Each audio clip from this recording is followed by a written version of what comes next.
There is a recurring theme in Souza'S art, which is about the authority figure.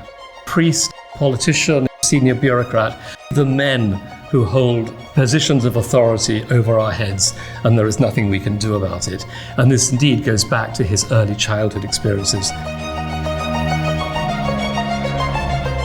I think that of all the large number of images of heads that Souza produced in the course of his career, this is one of the most impressive, both in terms of its size, its emotional power, but also its finished state. It is a complete finished oil-on cloth.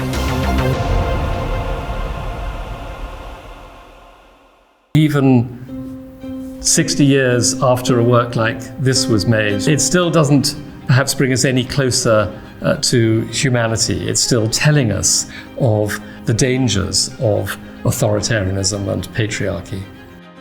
A dominant, bearded patriarch figure, but with vacant eyes. There's no sympathy in this face. There's no sense that the church patriarch might be somebody who is protective, who is caring, who is showing you a better world. He's somebody who is actually just rather to be feared.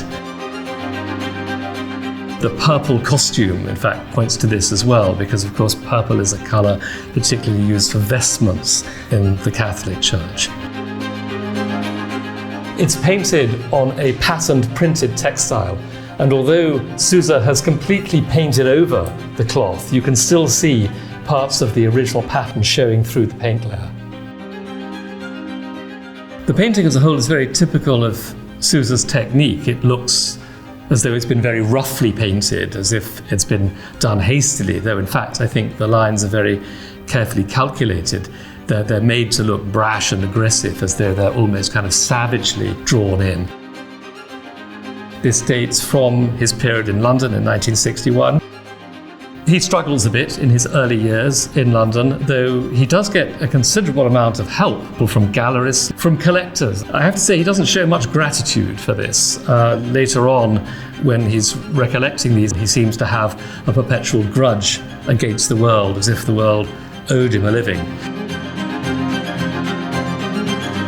Souza is the wild man, the self-declared bad boy of Indian art, given to outrageous statements. And it was clearly a very carefully calculated impression on his part. 2024 marks Souza's centenary of his birth, and I think that will give everybody an opportunity to reconsider him, to think again about how we understand and appreciate Francis Newton Souza.